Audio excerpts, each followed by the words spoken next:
This is a Renew original recording. Hello and welcome to the Believe in People podcast. I'm Matthew Butler and I'm your host, or as I like to say, your facilitator. In this episode, we have the privilege of speaking with Kevin Kennedy, renowned actor known for his role as Curly Watts on Coronation Street. We'll discuss his inspiring story of overcoming addiction, his 25 years of sobriety, his life as a theatre actor, and his new recovery centre in Brighton. Hi, my name is Kevin Kennedy. I'm an alcoholic and an addict. Kevin, thank you for coming on the show and congratulations on 25 years sober. Thank you.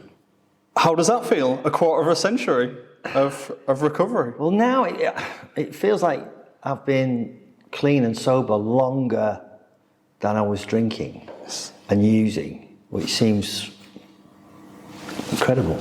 I mean, I remember when I did 2 rehabs at the beginning of this journey, and I was looking at people who were 6 months sober, a year sober. 2 years was seemed like, wow.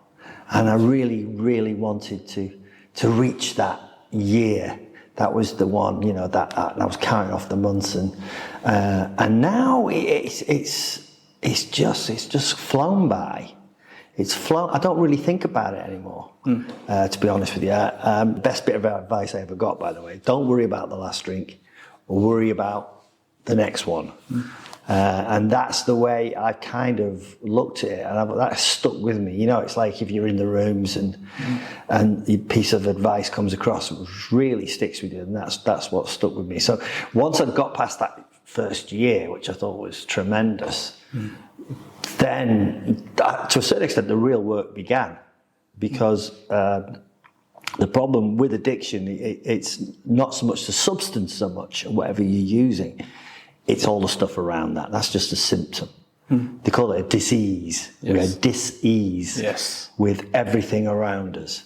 So once you've managed to put the drug or the drink down, that's when it becomes difficult, because then you have to deal with everything that you've been anesthetizing yourself to in the past. Yes. And so 25 years later, as literally flown by. Lots happened, and some of it good, some of it bad, some of it bloody awful.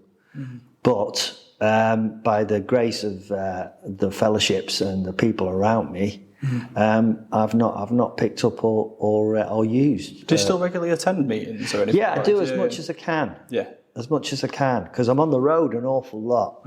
I've been to some meetings in some crazy places. They're everywhere, and I've been lucky enough in my career to travel the world, and that is a blessing, and I totally appreciate that. But I've managed to get to meetings all over the place. It's a remarkable outfit and organisation where you can go into a meeting anywhere in the world, anywhere in the world.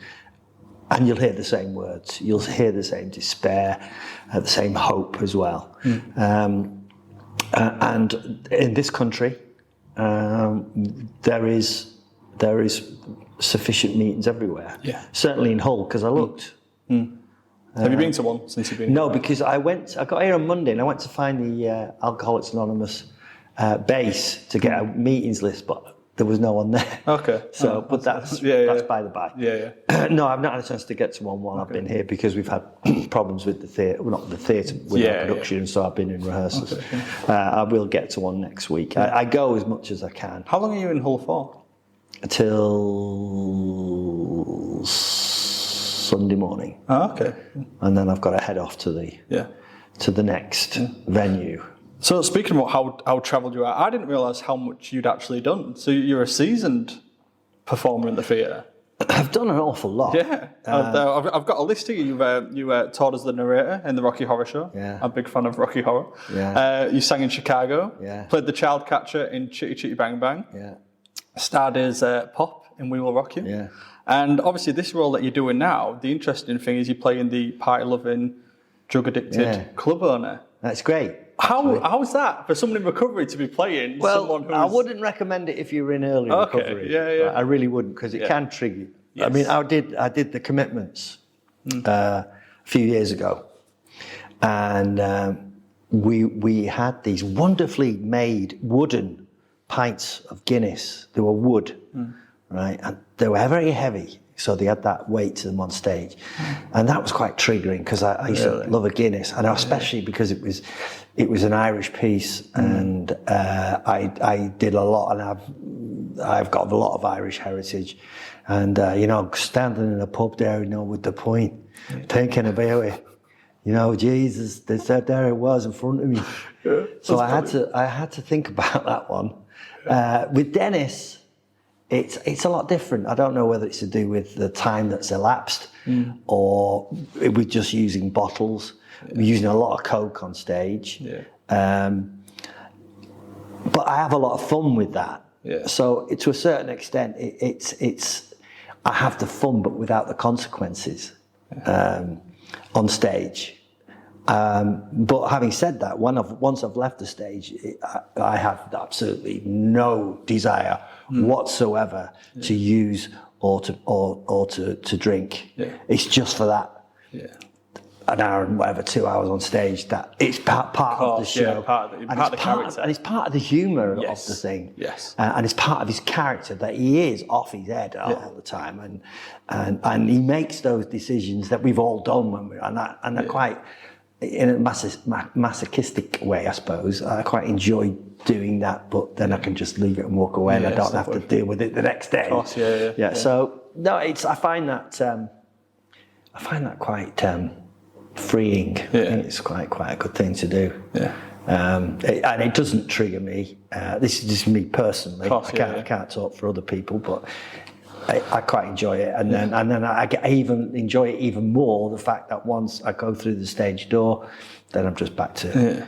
What's it like? Because obviously being part of a small team, I've done a bit of brief work in performing myself. It's kind of the go-to thing is after the show, let's go have a drink, celebrations. What was that like for you, being a performer, being an actor? Early doors, when 25 years ago, it was a no-no. I never went to the pub unless I was eating or unless I was away from home and City were on the telly, football, and that's the only place I could access the football because there's recovery. Of course, and then there's football. Come on. Of course, But even so, seriously, I even if City were on, I'd try to find somewhere I could watch it that didn't sell alcohol. You've had quite obviously 25 years. It's quite a remarkable recovery journey. For those that I was reading some stuff earlier today and last night about yourself and your own journey. But for someone who doesn't know your story, can you take us back? And I'm not expecting 25 years somewhere else, but can you talk a little bit about like how it maybe started for you? And I think what's important about my story is it's pretty much going to be the same as everyone else's. And that's the nature of the disease. It doesn't matter who you are, what you do, how much money you've got, what car you drive, how much stuff you've got.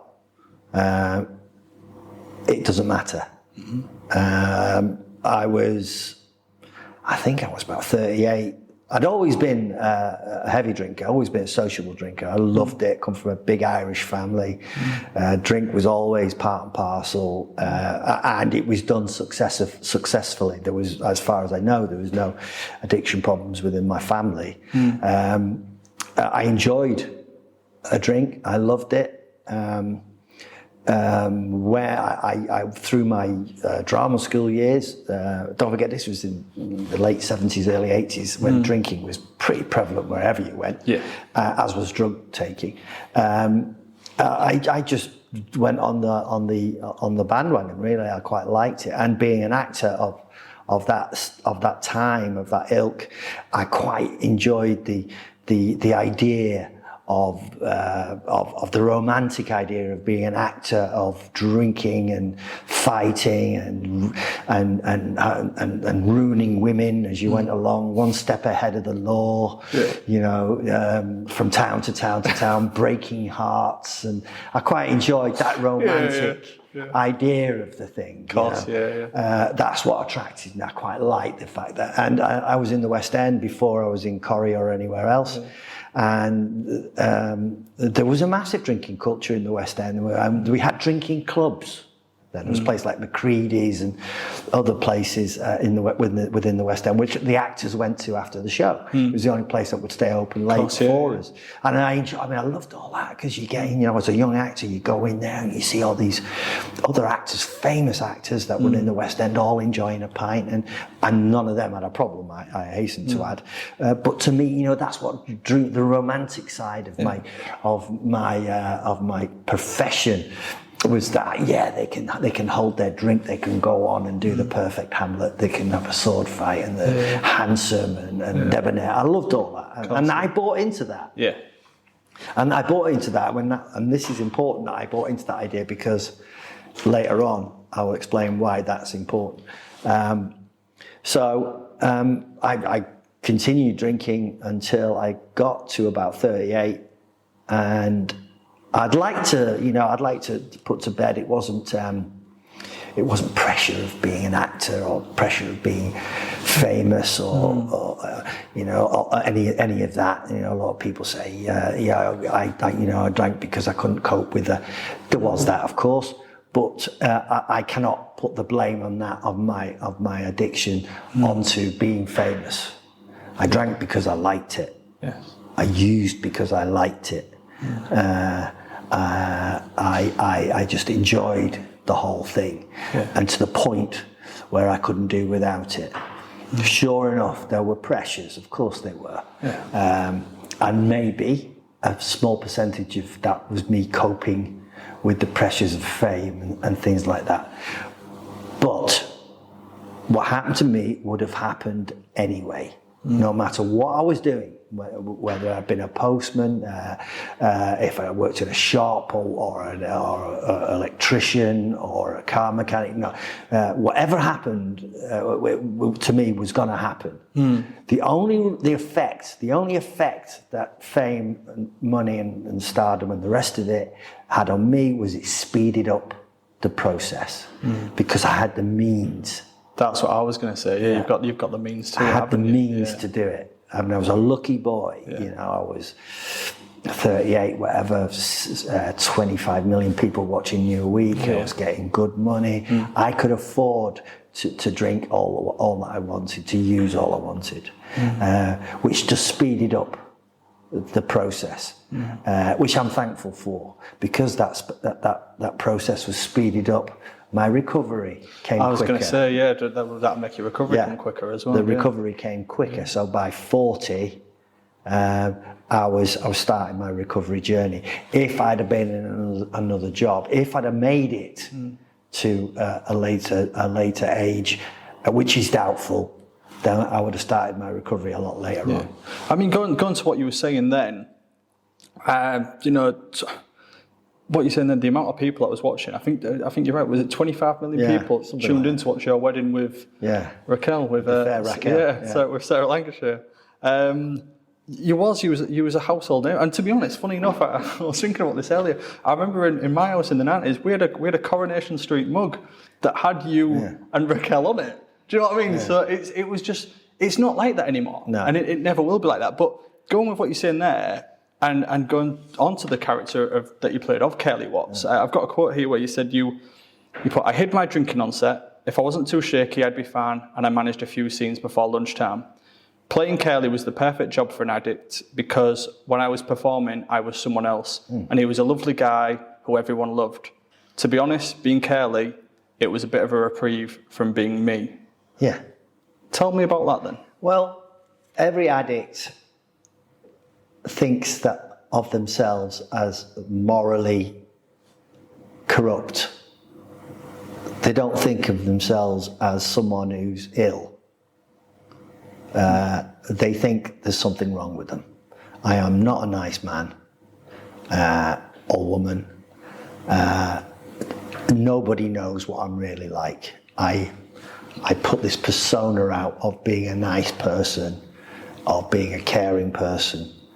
It's basically self-loathing. And I very much suffered from that, like everybody else. I portrayed this lovely guy on the telly. I portrayed a lovely guy in real life. And I probably came across like that, to be fair. But that's not the point. The point was I didn't like me. I was the self-loathing. I was full of self-loathing because I knew deep down my drinking, especially my drinking, was not normal. When I discovered the morning drink, I thought I'd discovered the secret of life. You know, I'll never forget that morning. I was shaking badly, sweating. I had to go to work, and I found a friend of mine had been abroad to the Caribbean and gave me this doll with it was a Caribbean lady, and he unscrewed her head, and there was rum in it, and I put it in my tea and drank it, and suddenly I felt brand new. I thought I'd found the secret of existing. I mean, and which is your way. That kind of thinking is warped. You know, it's crazy, and I was insane, full of self-loathing, insane. And when I knew that that moment of awareness, that I knew that really this was going to kill me. Right, this is the madness of this disease. I was thinking, well, you know, maybe I could drink for the next 4 or 5 years and then die. At least I'll get 5 more years in. I mean, that's just that's insanity.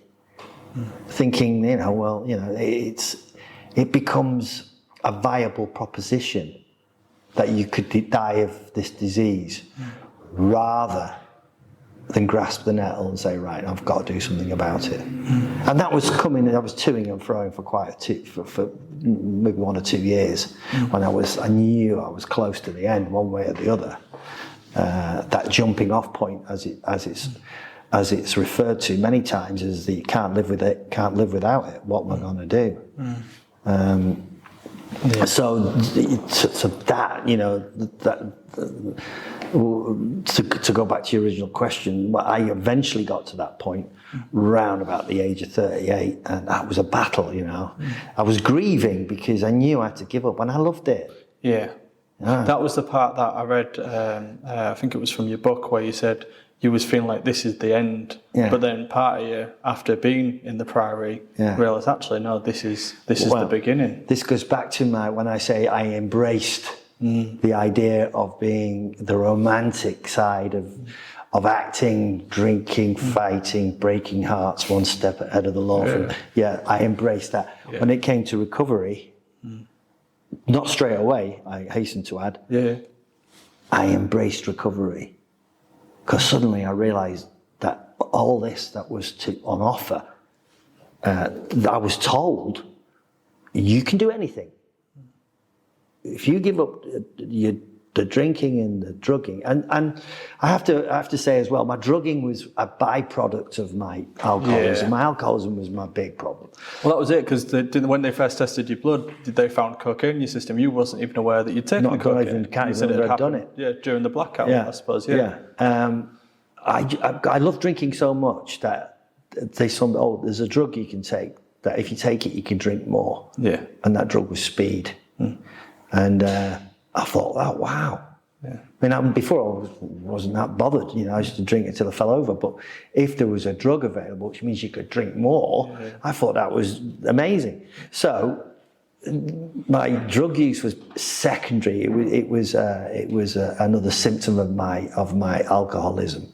And when it came, actually, in my own defence, and to my credit, I think, after 25 years, I can claim credit. When they said, well, you have to give up coke and speed or whatever, and marijuana was never a problem anyway, I went, okay. Yeah, that was the easy part. That was the easy part for me. Because that didn't hold any attraction without booze. Marijuana was never, even when I was drinking, used marijuana, I never liked, because it just made me want to sit and stare at the telly and eat everything in the fridge. You know, so... Did you understand, like, when you was going through this, did you understand the physical dependency to it? Because obviously you said, like, you'd wake up in the morning, you had that rum, you put it in your tea and you felt better. And it's like, I've discovered a magic elixir. So did you... Because I think when we talk about stigma, one of the things that sometimes you hear people say with someone who's got an alcohol dependence is, oh, well, why don't you just stop then? So did you understand the physical dependence that your body was going through with this? Like, oh, if I have some, I'll feel better. Or what was that then? I knew that I was physically, deep down, I knew I was physically dependent on alcohol, that I had to have a drink. Because everything I did was based around alcohol. And when I started drinking in the morning, then I thought, well, even though you're thinking to yourself, I just need this to get through and then I'll sort myself out. It's just denial. It's always been denial. I knew I was addicted. But obviously admitting that and doing something about it is totally different from knowing it. Yeah. And I had various attempts to stop. There was one famous episode where I'd been away. I'd been in the Caribbean on holiday, and I'd really battered it. And I come back. I thought, right, that's it. I'm going to stop now. So I stopped. 2-3 days in, I'm crossing the street in Manchester where I lived, and I had a fit. I had an alcoholic fit because my body was going, where's your booze? Yeah. Right? Caught by a newspaper, photographed in an ambulance, the rest of it, front page news. And I explained to the medical people, I said, well, I've been drinking a lot, so I decided to stop. And they said, well, you can't do that. Yeah. You have to do it gradually and with drugs. Now, I didn't hear the you have to do it gradually and with drugs bit. I just heard, you can't do that. That's the only bit I heard. So I thought, wow, that's it. So I can't stop drinking now. Yeah. Why does that happen? It's almost like someone's giving you a pass to go and have a drink. Yeah. And when they said, actually, you're okay, you've done no damage to your liver. Yeah. Even more of a pass. Yeah, but if you carry, well, the thing is, there's no damage to your liver, but if you carry on, there will be. Yeah. But I didn't hear that bit. I heard, there's no damage to your liver, you can't stop. Yeah. That's the bit I chose to hear. Do you know what?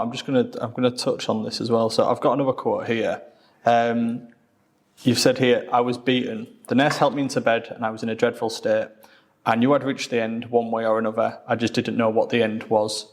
The biggest emotion I felt right then was shame, massive, horrible shame. The 4 hideous horsemen, shame, remorse, self-disgust, and worst of them all, fear, had found me again. I knew deep down my drinking was not normal, but it is a disease of denial. Some people will watch this, and so my question to you is, some people will watch this and see your success, and you've talked about your success, obviously being a household name. What was the absolute rock bottom moment for you? It was a moment of clarity, a real moment of clarity. I was being driven into Granada Television, and I didn't have a drink. And I said to the lady that was driving me, you have to stop this car so I can go and get a drink. And she said, I'm not going. I said, if you don't, I'm going to open the door and jump. So she did. I went in the shop, got the bottle, came out, take a massive swig of it, and then it's just, something just switched. And I went, I can't do this anymore. Physically, mentally, spiritually, bankrupt. That moment, and I knew in that moment that if I actually didn't do something, I would die. And for the first time, dying wasn't an option. I thought, I don't want to die. That's ridiculous. Which has never happened before. You know, dying was like, well, 5 years, you can. Yeah. But I thought, no, I just don't want to do this anymore. And that was the moment. And that as soon as I'd made that decision, that's when everything got easier and harder. I just let it happen because I knew what was going to happen. They were going to whisk me off and put me into the Priory. And a lot of people talk about the Priory like it's some sort of holiday camp hotel. Yeah, the facilities are great. But if you go in the Priory and think it's all easy, then you're not doing it right, because that's not what it's about. It's just that you have a comfier bed and you know, you have better facilities, but the journey's as hard as it would be if you didn't have a comfy bed or a facilities. It's a real wake up time, and even part of me was fighting it then. you know. I remember my bosses at ITV who have to take credit because they eventually put me in. They took the American route of things where you know we rehabilitate our people. We don't just sack them. Before that, I think it was very much right. Okay, he's out of control. You can't do the show. Sack him. Yeah. That was the part that I found quite interesting because at a time you'd think that would have been the approach. Yeah, but they changed. And credit to them, you know. And now that is thank the Lord. In most big companies, there's a rehabilitation program, you know, that's one of the things that we followed the Americans in, which is pretty decent. You know, it's good actually.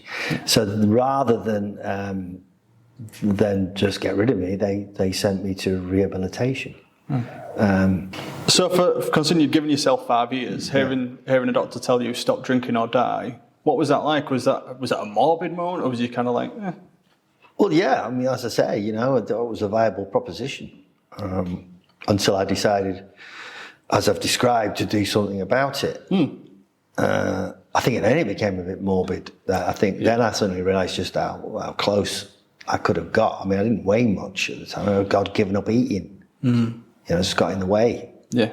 And I thought, well, you know, I've got to do something about it. And the shame part of it and the guilt, and most alcoholics, I think it's fair to say, in my opinion, will forgive anyone else for stuff that's happened to them. They're that kind of people. They just forgive, you know. But the person that they can't forgive or come to terms with is what they've done to themselves. They're more upset, I think, to what they've done to others. And I was obviously for me, it was that I thought I was guilt-ridden of what I'd put my wife through, and my parents and my family, my work colleagues.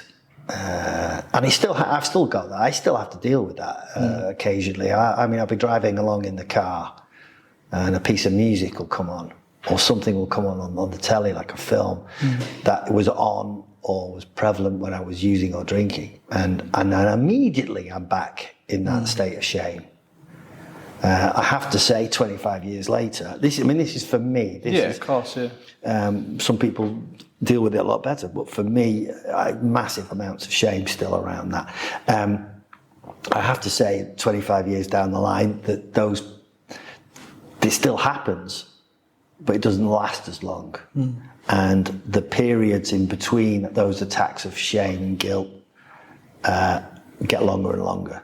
But it's still there. Of course, it's still there, and to a certain extent, I'm glad it is, because 25 years later, you can start to forget what it was like. It's like breaking your leg. If you're playing football and you break your leg, you would think you'd never play football again because you might break your leg, right? But you don't. You get childbirth. Not that I've experienced it, but I've been told that at the time it's extremely painful. You think never again, but women go on to have, because the body forgets, and that is our defense mechanism. That is absolutely normal and natural. And with addiction, it's the same thing. We can forget the shame and the guilt. So I'm quite thankful that occasionally I get these attacks of guilt, and you know that is normal. You know, that's because I'm doing something my body doesn't like, which is not drinking. I'm doing something my body doesn't like, which is drinking to excess. And there's going to be not a physical, I don't think, no, not anymore, but certainly a mental side to it.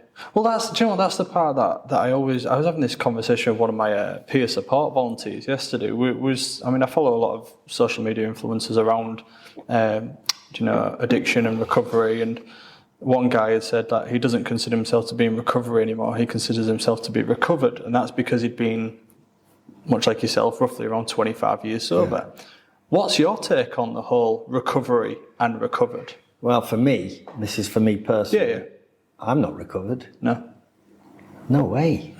I still have that side of me which goes to excess.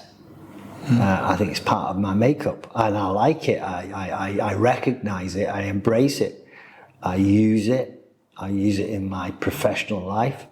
If I'm portraying something, it's, for example, Dennis. Dennis is the king of excess. And because I have an insight in that, I use it in what I do on the stage. To channel it into something Absolutely, positive. Yeah. Interesting. And we're obsessed. We're obsessive, right?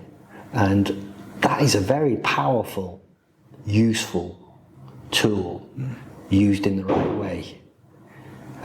Because if you're in early addiction and you pick up a guitar or you pick up a piano or writing or painting or sculpture or poetry or whatever, which is an outlet, and you have the same obsessive behavior around that you had with your drinking or using, it could become very powerful indeed. Yeah. But it's a question of just flicking that switch. And that's the interesting thing, because going what you were saying, then obviously there isn't, your body will now not have a physical dependency to alcohol. However, if you was to have one drink now, it's not that your body will need more alcohol it's that mental, obsessive and mental side of it then, isn't it? Yeah, if I take a drink now, I'd get physically, I would probably get away with it. Yeah. But mentally, the damage that would do would kill me. Because the obsession, because if I'm not drinking it, I'm thinking about it. Yeah. If I'm not thinking about it, I'm drinking it or planning it. And it scares me just to think of that, because it's powerful. The brain's a very powerful tool, and can push you into all sorts of situations that I just don't want to go down again. I mean, I know I've got another drink and drug in me. Whether I've got another recovery in me is doubtful. Is very doubtful, and the thought of it makes me go cold. I can't go down that route again. I get that. Yeah. Going back to the Priory, you said then that yes, the Priory has nicer beds and nicer facilities. One thing that I always found interesting about detox and going to rehab is, when you're in the detox, when you're in the rehab, it's one of the safest places you can be in that sense. What's it like coming out of there after detox? Because the vulnerability is there now. When you go into the shop to do the big shop, there's the alcohol aisle. There's all the temptations are there, aren't there? You don't have that. So, and they obviously they can prepare you for it, but they can't stop you going into these environments, like you say about the pub. So what was that like when you first came out of detox? Well, when I first came out, I did my 4 weeks. Yeah.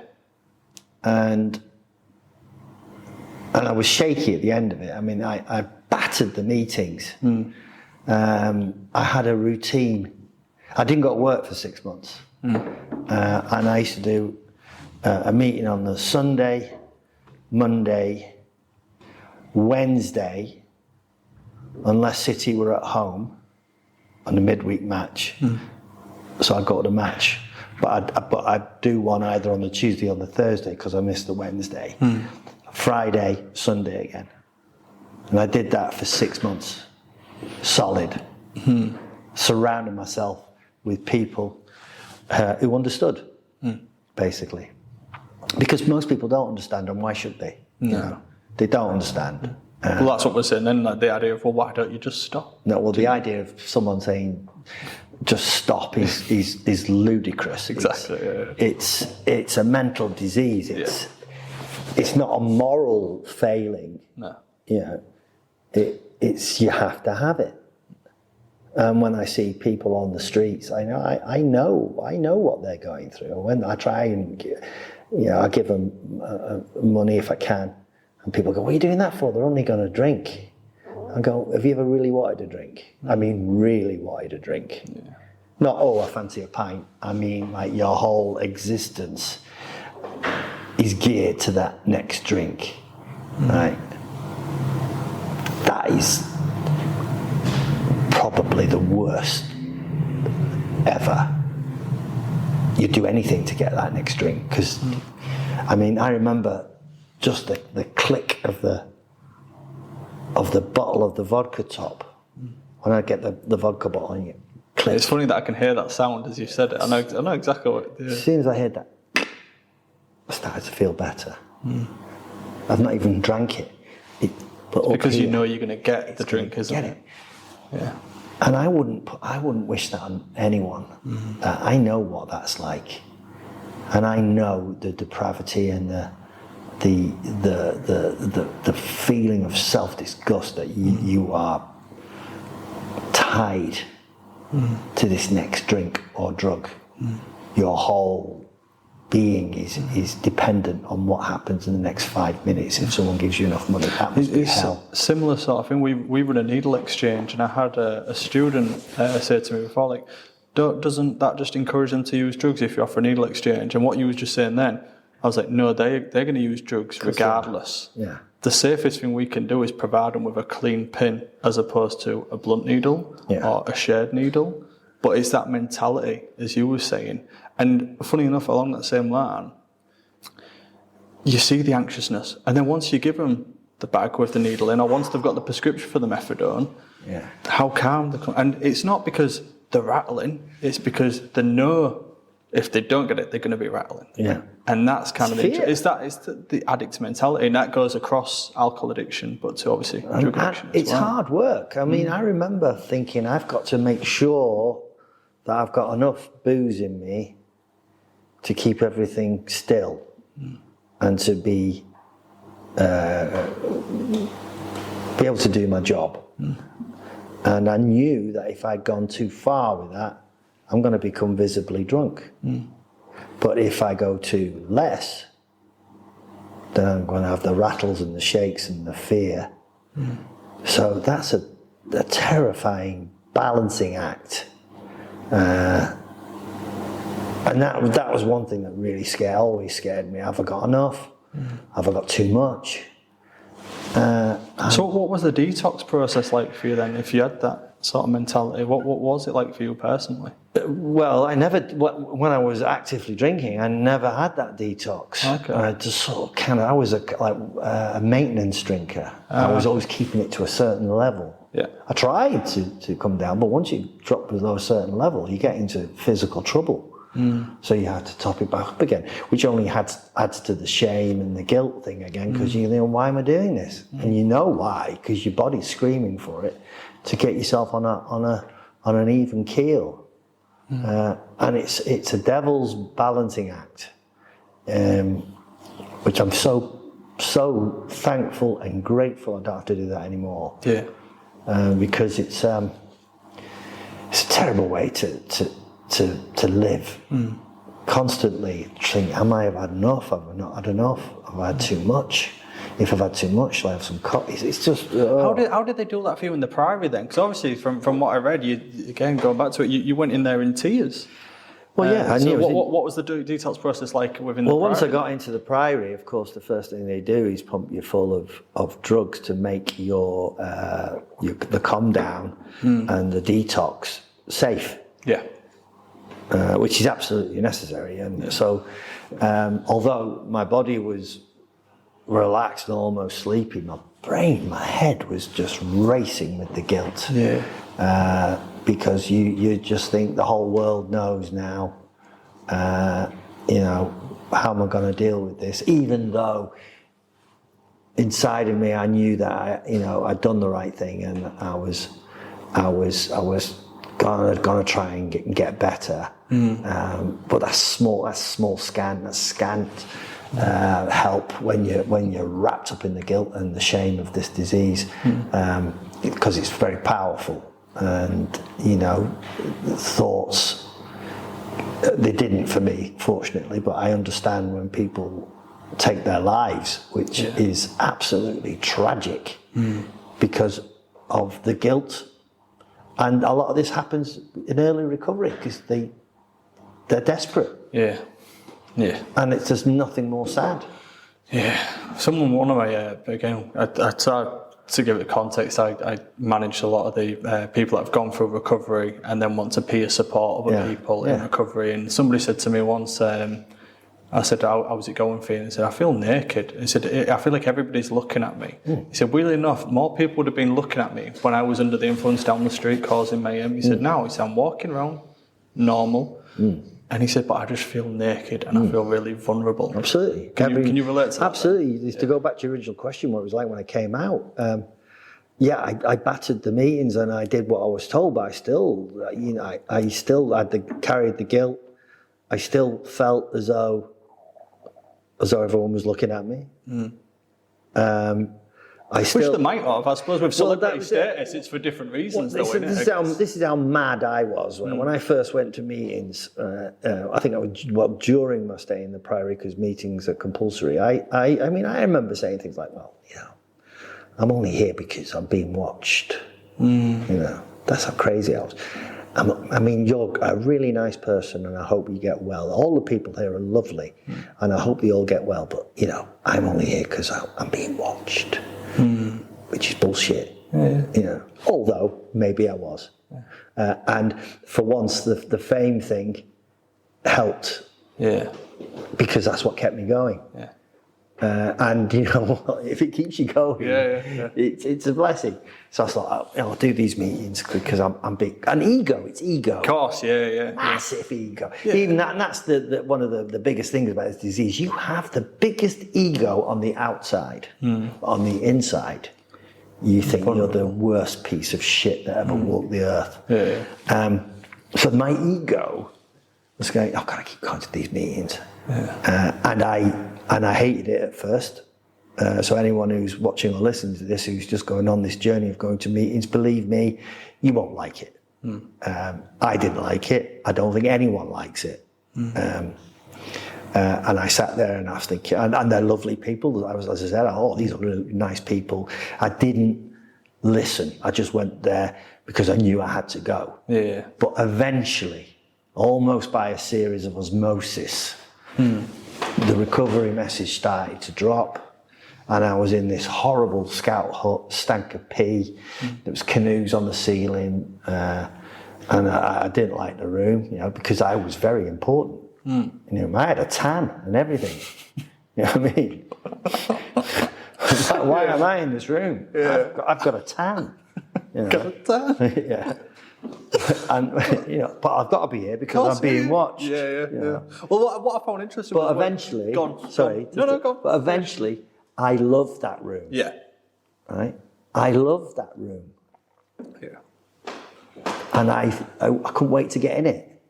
Because it's the only place I got into where everyone understood what I was talking about. It was one of the things that I read was when the facilitator had said to you, does that make sense to you? And you went, no. And she went, do you know what? That's the first honest thing you've said since you've been here. And you said you liked that. You liked that. It was, talk me through that then, that sort of acceptance. Because that's one thing that I think is really good about the fellowship for people, that are ambivalent to go, don't really want to go, is when them feelings of acceptance, because a lot of people in addiction are very isolated and lonely, and then you're suddenly in a room with people who, like you said, there's the denial element, like I don't belong here, and then once you realise, hang on, these are my peers and they understand me, that's a lifeline to a lot of people. When I first got to rehab, I thought I was Billy Big Balls, and understandably, because when you're being attacked or you feel as though you're being attacked, you portray your strengths. No matter what you do, what you're good at.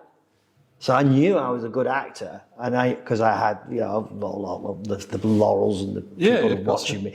So I said, I'm an actor. I'm an actor. I'm an actor. I'm an actor. I'm an actor. It's just, and that's just a deflection. Right?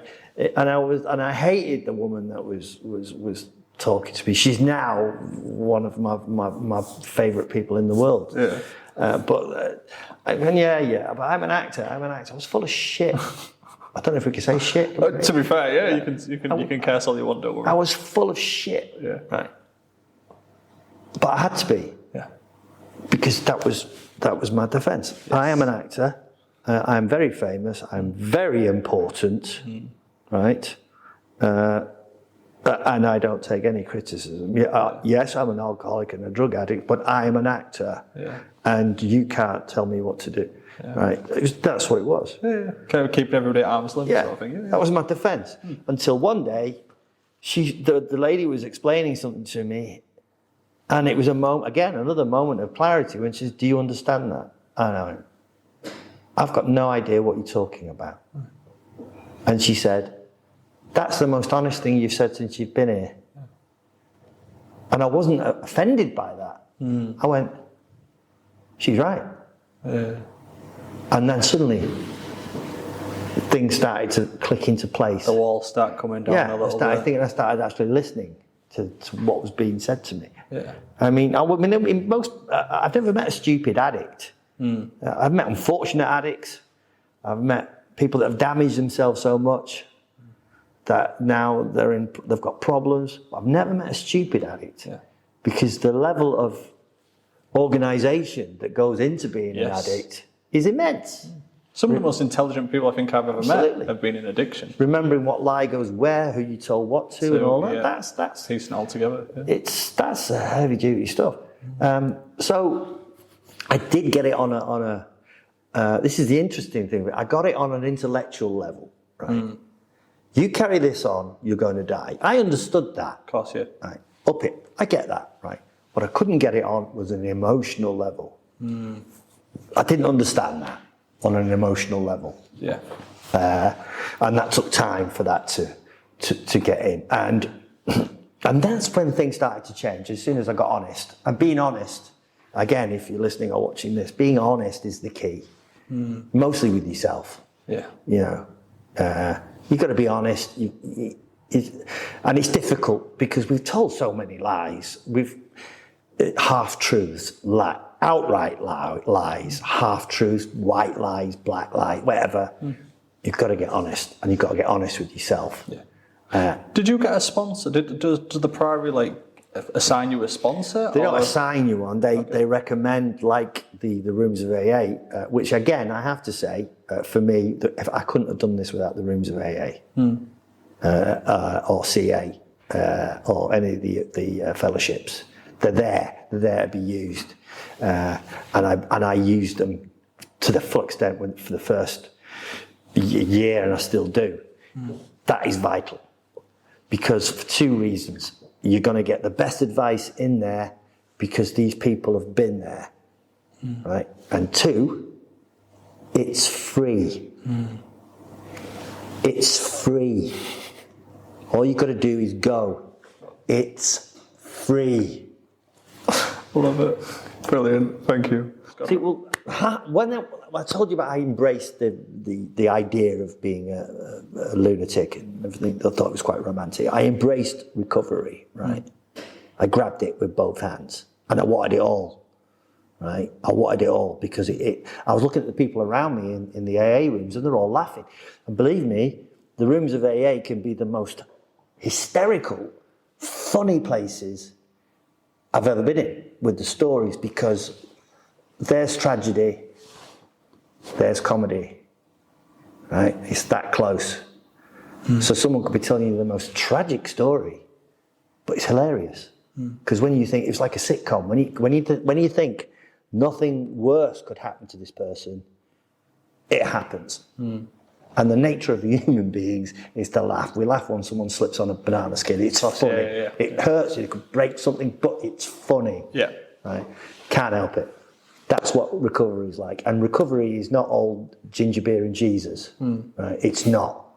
There's a lot of fellowship, and you will find friends in the fellowship that you've got a lifelong bond with. And I have been, again, lucky enough to have been around the world, and I have met some very, very senior people in business, in government, in the acting circle, film stars, theatre, massive stars, far bigger than I'll ever be. And I find out they're in recovery, or they find out I'm in recovery, and we're on the same level. Yeah. All of a sudden. Because we're talking about the same thing. Yeah. It's a shared experience of survival. And there's a bond there. So I just grabbed all this what I could, and I wanted to do everything they said, you know. They said, you can do anything. So I thought, right, okay. I'm gonna be a recording star, and I'm gonna go to Nashville. I'm gonna play in Nashville. Nice. That's what I'm gonna do, and that's what I did. Now, I'm not saying to you people that, well, you might, I don't know, that you might, right, if I get sober or if I stop taking drugs, I'm going to be a recording star, I'm going to go to Nashville. That's not the point. You may do, and if you do, good luck to you, I love you. But what I'm saying to you is, you can do anything. You can do anything if you just put it down. Your life will open up. I promise you, your life will get so much better. 2 promises. First promise, if you don't stop, it ain't going to get better. That's absolutely nailed on. 2, if you do stop and you listen to what people tell you to do in the rooms of AA, NA, CA, all the rest of the fellowships, your life will get better. I promise you. Thank you. I agree. No, I completely agree with you. Yeah. Tell me about the band in Nashville then, before we move on. Well, I was newly sober, and I was told I could do whatever I wanted. And while I was still doing Granada, and Simon Cowell, before he was God, he ran his record company. I think it was BGA or something like that. And I sent some music down to him under a pseudonym. For a song called Bulldog Nation. And he requested a meeting. So I went down to meet him, and I walked in and he went, I know you. And I said, listen, we did this because I didn't want you to judge it on being in a soap. I wanted you to judge it musically. And to his credit, he signed me. Right, which then started a whole kind of weird stuff happening. I mean, I've been playing in country bands for a long time anyway. I've been playing with in a show band in Manchester called an Irish show band called The Borderline, and that was my reaction because I hated pop music. Round about, there was no more guitar bands. In the early 80s, it was all Stock Aitken and Walkman, and I hated it. Hated everything. I couldn't listen to it. So, being a guitar boy, the only way I could kind of get my fix, for the want of a better word, was to go and join a band. So I joined the Borderline, and that was the best training you could get musically, which stood me in good stead later on in life. So I played with the boys for 4 or 5 years because I didn't want to be photographed in a headlock outside some club in London. You know. So while people were going getting drunk in Stringfellows in London or whatever, I was playing in St Cuthbert's, the Ardrey, other famous Irish drinking holes in Manchester as an anonymous bass player. Okay. It was never advertised. Do you sing in your Irish accent? No. Oh, that's a shame. No, and it was brilliant. It was like kind of a Manchester secret. You never guess who's a bass player with them, because it was never advertised. And it was cool. You know what I mean? Because I just turned up and you look like it. Get it all the time. Get it all the time. On one famous occasion, a mate of mine, Dougie James Soul Train, who was a massive band in Manchester, and I went on roadieing for him once, just so I could be around music. And there was this fella, and he was a Michael Jackson lookalike, and he was in the dressing room putting on, and I'm oiking the gear, and he went, "You look like are you doing a show? Are you like Curly Watts lookalike?" And I said, "No, I'm just the roadie." He said, "Yeah, well, it's just as well. You look fuck all like him." And of course, Dougie and the boys were laughing, and it was a great moment, you know. So I was always around music, and I always found it a great outlet. And plus, I could drink. Of course, that's a big plus at the time. So when I got sober, I sent this demo down, and he signed me. We made an album, which the single I think got to something like number 34. Wedged between Madonna and Jerry Halliwell, which is, you know, not terrible though to hit the top 40. If you're going to get wedged between two people, that's not too bad, is it? And so it was okay. But then they dropped me. But then EMI picked it up, and I ended up going to Australia, New Zealand. The album went gold in New Zealand, and then I got invited to play in the deep south of America. So I played at the River Fest in Kansas or Arkansas, Little Rock. Yeah. Famously, the place where the little black girl went to school for the first time. In the 60s, and there was all that uproar. But they had a big River Fest there, and I was on the same bill as Steve Earle, Willie Nelson, Johnny Cash. I mean, I was right down. Yeah, of course, yeah. But even cool, still, cool. I'd take that. Yeah, and then I got invited, and then I went to a place called Elvis Presley's Memphis on Beale Street in Memphis. Yeah. And I played that night. I played there as well. I played the Reading Festival. Yeah. My cousin's band was a band called The Men They Couldn't Hang, and that was cool. We were on the same bill, so I'd got this kind of pedigree of playing music, and it was nuts because I was still doing Coronation Street. And I remember one Friday afternoon, I was filming that we did an episode about Cavaliers, Roundheads and Cavaliers, and we were in this park in Manchester, Wythenshawe, where I used to play as a kid, weirdly enough, and we filmed that on a Friday. Friday night, I got a plane to Atlanta, Georgia, got picked up, was taken to Clarksville, I think it was, which was Morgan Freeman's got a blues club there called Ground Zero, which is right on the Mississippi. Yeah. And I played there that night. Yeah. Right. So it was a bizarre experience. Yeah. But the point with recovery is because I was so wrapped up in this, and I could do anything, I could do anything. And then Coronation Street came to an end, which I think if I'd have been still using and drinking, would have finished me off. Yeah. I'd have gone straight into the poor me's. Yeah. But because I was clean and I was sober, I thought, although it was devastating, but I thought, well, hang on, wait a minute, this could be another beginning, and yet another beginning. Thank you, another beginning. And because I played so much music, when musicals came along, right, which is something I'd never even thought about, and this is before they were really popular like they are now. I got into the first one I did was Rocky Horror, and Johnny Wilkes. Who was playing Frank, who'd been a mate of mine anyway, he introduced me to the nuances of musical theatre, which is totally different. It's as different from Shakespeare to Panto. Yeah. It has its own language, it has its own rules. And I loved it. What was that like though? Because obviously by this point you was already a seasoned soap star actor. Did it feel weird becoming a student again? Do you talked a lot about ego? Well, no, because I'd done theatre before. The idea was never to be on TV.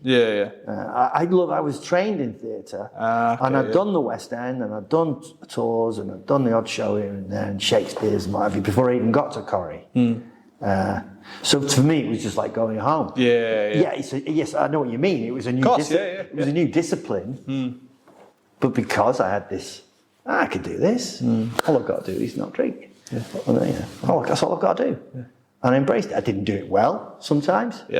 But I learnt. And being humble, I think, is a new experience for me. Was then, and it still is. Humble enough to watch other people and go, that's good. How do I do that? And ask. It's just interesting when you talk about egos, because obviously you've come in here and you just seem like an everyday person. Excuse me one sec. I don't know who that is. It's my missus. Do you need to take it? No. Are you okay? I suppose let's talk a little bit about Kennedy Street. Yeah, Kennedy Street. Obviously, you just mentioned your missus there. Claire and I, my wife, when I first got sober, or we first started this journey, we started it together. We realised that there is so much shame and stigma that who do you ask? How do you ask someone for help? Because that's the answer. The answer to any addiction is asking for help and meaning it. Yeah. Right. That's the answer. That's the start point. Always the hardest, but that's the start point. So we thought, where do you go to? So we came up with Kennedy Street, which was an idea. we were in America, and we went. We were looking for a meeting, and we found this meeting house. It was out in Florida somewhere, and it was amazing. You walked in this meeting house. There was kind of a cafe bar in the middle, and on one side was AA, Narcotics Anonymous, or CA, Cocaine Anonymous, and the other side was AA, Alcoholics Anonymous. And we thought, this is brilliant. This is brilliant. And that idea stayed with us for a while. And Kennedy Street was just, it was in the ether. You typed it in, and you get a phone number to ring, and then that was just me and Claire. We said, oh, well, listen, you got to do this, you got to do that, whatever. And that idea grew and grew and grew over 20 years until just before the pandemic, we actually got a physical building, which I'm sure you guys know how difficult it is to get, which is now in Brighton. And it's the Kennedy Street Recovery, right? Because we've always kept the name Kennedy Street for obvious reasons. And so now what we do is, it's all run by peers, people who have been in addiction, all volunteers who are in recovery, and it always starts with a cup of tea. Come in and have a brew.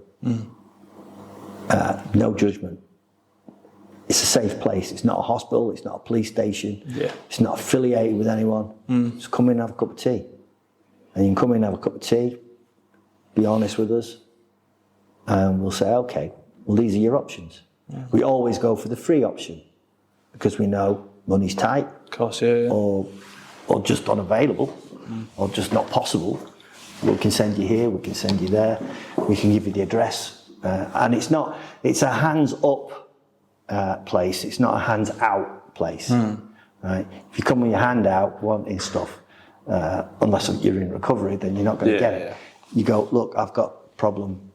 I like that. Yeah, hands up. Hands up, not hands out. It's a good one. And we will help anyone. Yeah. And so that's how it works. And we run. We're also there for people that are in recovery or trying to get back into work. We're trying. We run. We get people in to run stuff, workshops. How to fill out forms, how to do this, how to do that. It's just to get people back in to the mainstream of life, because at the end of the day, it's a bridge to normal living. Right. You're not going to walk away from alcohol. You're not going to, it's going to be around you all the time. Drugs are going to be there. Right. We try and give you the tools to go, no, I've done that thing. No thanks. Done that. Used all that. Drank all of that. You know, I've done all that. Nah, not for me anymore, thanks. And, recovery is the new rock and roll. Recovery is the new rock and roll. It's the hardest thing to do in the world. And so that's why we do. That's how we try to help people. Is it just you and Claire, or do you have volunteers? We have volunteers. Ah, nice, we got the building off Brighton Council. God bless you, Brighton Council. And we've